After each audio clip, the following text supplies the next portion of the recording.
Dan di sini saya akan memberikan contoh bagaimana cara menulis kaligrafi huruf sulus pada Bismillahirrahmanirrahim. Yang pertama saya akan memberikan contoh bismi terlebih dahulu, yaitu ba-nya sebanyak 4 titik untuk tingginya, sedangkan sin itu tarikan pertama sebanyak 1 titik, tarikan kedua sebanyak 1,5 titik, yang menyambung pada mim itu sebanyak 2 titik, sedangkan mimnya itu yang ke bawah sebanyak 4,5 titik. Kemudian kita lanjutkan pada lapad Allahi. Lapad Allah itu alifnya sebanyak 7 titik untuk tingginya, kemudian lam yang pertama itu sebanyak 4 titik, kemudian lebarnya sebanyak 1 titik, kemudian lam yang menyambung pada h itu sebanyak 2 titik, kemudian h-nya itu sebanyak 1 titik.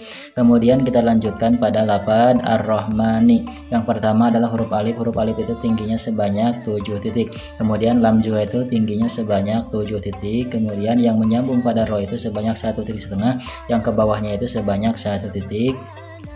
Kemudian panjangnya atau lebarnya ro itu sebanyak 6 titik. Kemudian kita lanjutkan menulis ha, mim, dan nun ketika disambung. Sedangkan H itu untuk panjangnya sebanyak 5 titik, kemudian nun yang ke bawahnya itu sebanyak 2 titik, sedangkan lebarnya itu sebanyak 5 titik. Kemudian kita lanjutkan pada lapad arro. Lapad arro ini alifnya sama seperti arro yang pertama, yaitu tingginya sebanyak 7 titik.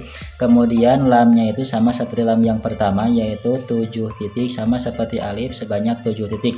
Yang menyambung pada ro itu sama seperti lam yang menyambung pada ro yang awal, yaitu sebanyak 1,5 titik, yang bawahnya sebanyak 1 titik, lebarnya sebanyak 5 titik. Kemudian kita lanjutkan pada ha, ya, dan mim ketika disambung. H itu sebanyak 5 titik, panjangnya yang menyambung pada mim itu sebanyak 2 titik, sama seperti lapad bismi. Kemudian mim itu ke bawahnya sebanyak 4,5 titik. Dan ini adalah hasilnya. Dan kita lanjutkan untuk menulis Bismillahirrahmanirrahim tanpa titik, atau dalam arti titiknya itu tidak ditulis, hanya saja tetapi ada titik itu pada huruf tersebut. Dan ini adalah lapad Allahi. Lapad Allahi ini titiknya sama seperti titik yang sudah kita pelajari sebelumnya, hanya saja tidak ditulis.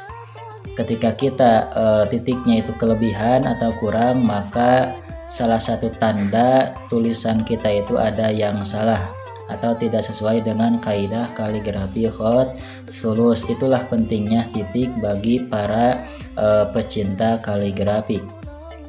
Dan kemudian kita lanjutkan pada lapad arro. Lapad arro itu sama seperti arro yang pertama, alifnya, lamnya, dan ro-nya itu titiknya sama seperti titik yang awal, yaitu arro yang awal. Kemudian him itu sama. Kemudian kita lanjutkan memberikan baris pada lapad Bismillahirrahmanirrahim.